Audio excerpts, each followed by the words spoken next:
Opening तो नहीं मिली, number 3 पे बैटिंग करने आया और जी। बढ़िया पारी। बहुत 13 गेंद 108 रन, 95 का स्ट्राइक रेट। बिल्कुल 95 का स्ट्राइक रेट तकरीबन, और क्या पारी खेली है, क्योंकि एक समय इंडिया का स्कोर जो है स्टार्टिंग जब हुई थी, तो आज आपको पता है जैसे कि रजत पाटीदार को मौका मिला था इस टीम में, डेब्यू कर रहे थे वो भी, लेकिन वो 22 रन बनाकर आउट हो गए। उसके बाद साई सुदर्शन जो कि लगातार back to back 2 half century लगाई थी, लेकिन आज वो भी सिर्फ 10 रन बनाकर आउट हो गए थे, और इंडिया का स्कोर एक्स में 49 फॉर 2 था। थोड़े से टफ सिचुएशन था, लेकिन उसके बाद केएल राहुल के साथ मिलकर जो संजू सैमसन ने पार्टनरशिप की है तीसरे विकेट के लिए, कहीं ना कहीं वो टीम इंडिया के लिए क्रूशियल साबित हुई, और एक कहीं ना कहीं टोनी का काम किया। उसके बाद फिर चौथे विकेट के लिए तिलक वर्मा के साथ जुड़कर वो जो पार्टनरशिप हुई थी वो बड़े कमाल की थी, और जिसके चलते टीम इंडिया ने फिलहाल जो स्कोर बनाया है 296 रन बना दिए हैं। 297 का टारगेट है साउथ अफ्रीका के सामने इस मुकाबले को जीतने के लिए और इस सीरीज को जीतने के लिए, लेकिन साउथ अफ्रीका के लिए ये टारगेट उतना आसान तो नहीं होगा अखिल जी। मोनू, बॉलैंड में टारगेट चेज होते हैं और 297 का टारगेट है। अफ्रीका का बैटिंग ऑर्डर बड़ा ही जबरदस्त है। उनके पास 7वें 8वें नंबर तक पावर हिटर बल्लेबाज है, तो चेज तो कर सकते हैं, क्योंकि इंडिया के पास गेंदबाजी में अनुभव नहीं है। अनुभव नहीं है, लेकिन एक ऐसे खिलाड़ी, इनकी भी चर्चा होनी बहुत जरूरी है, उनका नाम है तिलक वर्मा। थोड़ा सा स्लो खेले आज, क्योंकि थोड़ा सा कहूंगा यार मैं, क्योंकि 39 बाद में कवर कर चौका आया था, बाद में कवर कर लिया। बाद में आप कवर करते रहो, क्या मतलब है? आपने बहुत स्लो पारी खेली है। आप वनडे क्रिकेट में 60 का स्ट्राइक रेट जस्टिफाई नहीं करता है। आप 24 साल के युवा खिलाड़ी है, आप टेस्ट क्रिकेट नहीं खेल रहे, आप वनडे क्रिकेट खेल रहे हैं। इसीलिए मैं आपकी राय जानना चाहता था, क्योंकि आप हमेशा बार बार टोक रहे थे यार मोनू बहुत धीमा खेल रहा है आज, ये बहुत धीमा खेल रहा है। आप रन जरूर देखेंगे 52 रन, लेकिन जिस तरीके से उन्होंने रन बनाए हैं वो बिल्कुल भी मतलब उनके नाम के अकॉर्डिंग जस्टिफाई नहीं करता, क्योंकि बिल्कुल नहीं 40 गेंदों पे आपने जैसे बताया एक भी चौका नहीं लगाया था। 39 गेंदों पे पहला चौका, और उससे पहले जो वो बैटिंग कर रहे थे 38 गेंदें जो खेली, शॉट मारने की कोशिश ही नहीं थी, मतलब प्रॉपर डिफेंड कर रहे थे गेंद को। आप टेस्ट क्रिकेट नहीं खेल रहे हैं भाई, ना आपका ऑडिशन चल रहा है, वनडे क्रिकेट खेल रहे हैं, आपको उसके अकॉर्डिंग खेलना था। संजू सैमसन पे धीरे धीरे प्रेशर बढ़ रहा था, बाद में उन्होंने अपनी इनिंग एक्सेलरेट की, लेकिन बहुत देर हो गई थी, बहुत देर हो गई थी, क्योंकि जब ये बैटिंग करने 8 गेंदों पे 2 रन थे, 19 गेंदों पे 6 रन थे, 21 गेंदों पे 7 रन थे, इस तरीके से अगर थोड़ा तेज खेलते ना तो डेफिनेटली इंडिया का स्कोर 320 प्लस होता, और हो सकता है ये भी शतक बना देते आज अगर थोड़ा तेज खेलते। बहुत दूर की बात है, लेकिन फिर भी कोशिश कर सकते थे कि अगर रोहित शर्मा आउट ना होता इंडिया वर्ल्ड कप जीत जाता, लेकिन ट्रेविस हेड आउट होता इंडिया वर्ल्ड कप जीत जाता, तो कहने की बात। अब ऐसे में सवाल बड़ा मुश्किल है, बड़ा टफ है आपके लिए कि क्या तिलक वर्मा अब आपको आगे खेलते हुए दिखाई देंगे? मुश्किल है, बहुत मुश्किल है। अच्छा, मुश्किल है T20 में, वनडे में, क्योंकि वनडे में तो वैसे ही सीनियर्स वापस आ जाएंगे सीरीज से, और लेकिन इसके बाद अफगानिस्तान के खिलाफ T20 सीरीज है, मुश्किल है, क्योंकि इस शतक के बाद ना संजू सैमसन को आप टीम से ड्रॉप नहीं कर सकते T20 फॉर्मेट में। अब इन्होंने जो अगला T20 वर्ल्ड कप होना है, आपको पता है यूएसए में होना है, और वहाँ की कंडीशंस बड़ी टफ होंगी वहां भी, क्योंकि उस तरीके से गेंद बल्ले पर आएगा, छोटे मैदान है, बड़ा रिस्की रहेगा। लेकिन क्या संजू सैमसन टीम इंडिया की प्लेइंग 11 में फिट हो पाएंगे? सबसे पहला तो खैर T20 टीम से बाहर है, लेकिन इस 100 के बाद ना अब ये समय है कि इनको लंबा रन दिया जाए T20 वर्ल्ड कप को ध्यान में रखते हुए। और जो रूमर्स भी चल रहे हैं कि विराट T20 वर्ल्ड कप नहीं खेलेंगे, नंबर 3 का एक बैट्समैन चाहिए ईशान किशन के बराबर का, तो विकेट कीपर बैट्समैन है संजू सैमसन, यहाँ से बढ़िया मौका, इनको लगातार चांस दें और ऊपरी क्रम में चांस दें।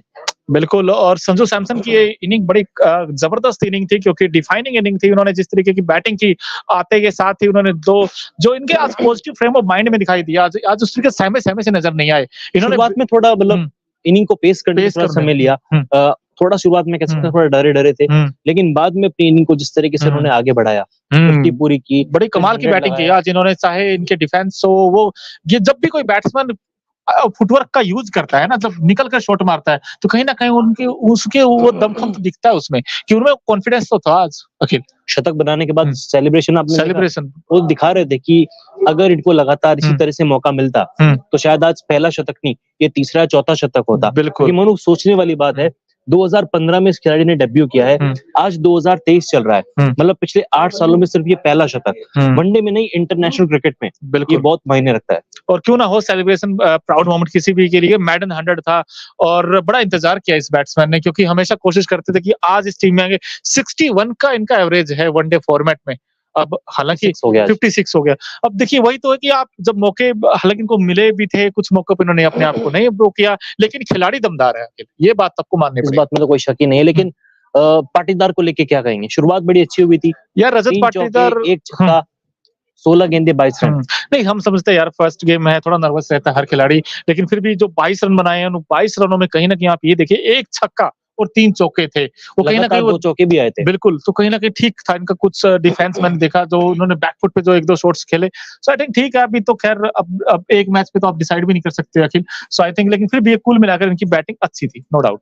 कप्तान ये केएल राहुल आपकी स्क्रीन बिल्कुल। पर 35 गेंदे 21 रन 60 का स्ट्राइक रेट 2 चौके लेकिन पारी छोटी, बहुत छोटी पारी उनका समझ नहीं आया, ये करना क्या चाहते थे? वो हेंड्रिक्स गेंद पर वो पुल मारने गए, फिर वो लीडिंग एज लगा, ऊपर गेंद चली गई।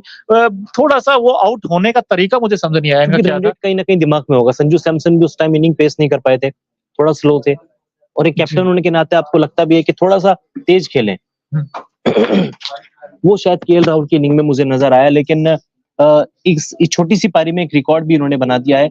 महेंद्र सिंह धोनी के बाद सिर्फ दूसरे भारतीय विकेट कीपर बने हैं जिन्होंने एक कैलेंडर ईयर में 1000+ रन बनाए हैं। और हमारे साथ कृष्णा भी हैं। संजू सैमसन की ये जो पारी थी, आज जो इन्होंने शतक लगाया है, इनका पहला 100 है वनडे में और किसी बैट्समैन के लिए उतना आसान नहीं होता। 108, 114 गेंदों पर 6 चौके 3 छक्के। कैसे देखते हैं पारी को? नहीं यार, ये काबिलियत तारीफ है कि भाई इतने लॉन्ग टाइम उन्होंने अच्छी वापसी की है और इस खिलाड़ी में इतनी है मतलब क्वालिटी है कि वो आगे अगर खेलेगा तो वनडे वर्ल्ड कप में डिजर्व भी करते हैं। अगर आप तैयार कर रहे हो 2027 का वर्ल्ड कप की तैयारी कर रहे हो तो उस हिसाब से इस पे काबिलियत है, क्योंकि राजस्थान के कप्तान भी रह चुके हैं, 1 नहीं 2 नहीं 3 4 5 अभी भी हैं। तो मुझे लगता है काबिलियत है, खिलाड़ी को चांस देंगे, विश्वास जताएंगे तो मुझे लगता है आगे भी कुछ अच्छा करेगा। अच्छा, एक चीज और देखिए, अब इस 3 मैचों की वनडे सीरीज थी, इसमें एक ही 100 बनाया, वो बनाया संजू सैमसन ने, वरना किसी टीम इंडिया के किसी भी खिलाड़ी ने 100 नहीं बनाया है। संजू सैमसन की इस पारी के बाद अब 296 बने हैं इंडिया के, क्या 297 बन पाएंगे सीरीज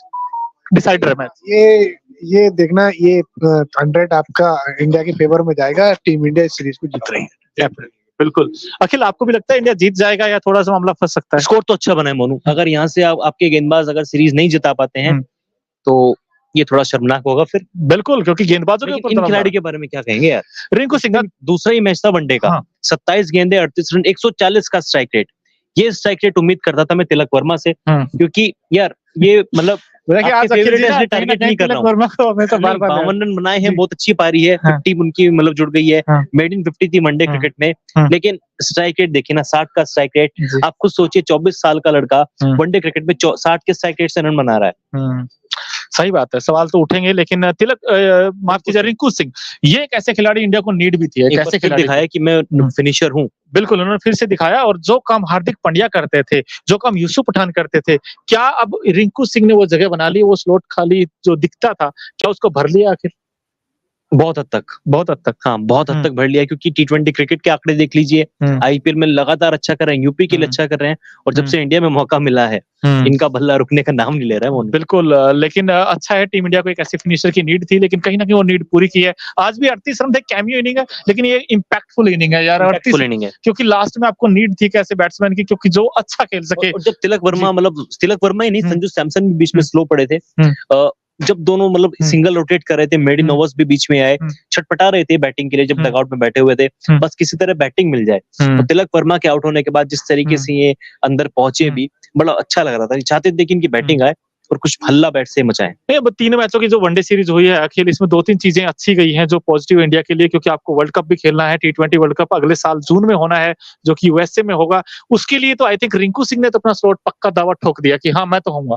बिल्कुल, इन्होंने पक्का दावा ठोक दिया। मिडिल ऑर्डर में आपको एक बैट्समैन चाहिए भी, आपको एक फिनिशर भी चाहिए था, जिस पर अभी तक रिंकू सिंह खरे उतरे हैं। और इसके अलावा कहीं ना कहीं आज संजू सैमसन ने भी बता दिया कि मैं भी स्ट्रॉन्ग कंटेंडर हूं, आप मुझे पिक कर सकते हैं। और संजू सैमसन की खास बात यह है कि वो विकेट कीपर भी हैं, वो ओपन भी कर सकते हैं, वो मिडिल ऑर्डर में भी खेल सकते हैं। इतने सारे फायदे हैं इस बैट्समैन में। अब मजा आएगा दोस्तों, क्या ये संजू सैमसन उस तरीके की पारी खेल पाएंगे आने वाले समय में, ये भी बड़ा दिलचस्प रहेगा। हालांकि आज तो 100 बना दिया, अब आगे भी सीरीज आएगी अफगानिस्तान के साथ भी, T20 सीरीज इंडिया की, वहां पर भी संजू सैमसन का रोल बड़ा इंपॉर्टेंट हो जाएगा।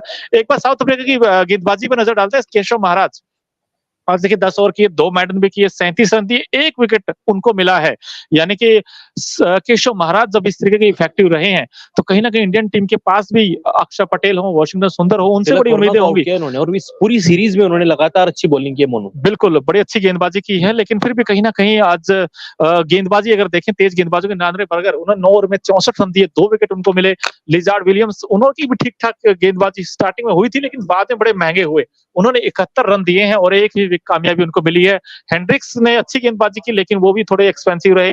तो कुल मिलाकर ये गेंद स्पिन को थोड़ा सा शूट करता है, यानी कि स्पिन डोमिनेटिंग विकेट आप कह सकते हैं, क्योंकि मार्करम ने 5 ओवर में सिर्फ 19 रन दिए हैं, यानी कि स्पिन फ्रेंडली विकेट है। तो ऐसे में इंडिया के जो दोनों स्पिनर हैं, वाशिंगटन सुंदर, अक्षर पटेल, हालांकि लाइक टू लाइक है, क्योंकि बहुत लोग चाहते थे कि यूजी चाहल इस टीम में आए, लेकिन आज यूजी चाहल को टीम में मौका नहीं मिला है।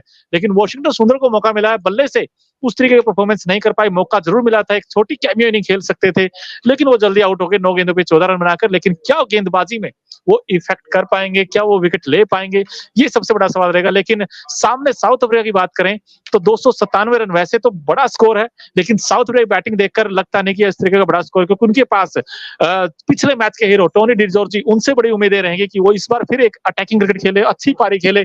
इसके अलावा रीजा हेंड्रिक्स, ये भी एक खतरनाक बैट्समैन है, ओपन करते हैं, और वांडर हुसैन ये और मार्करम, ये दोनों ऐसे बैट्समैन है जो मिडिल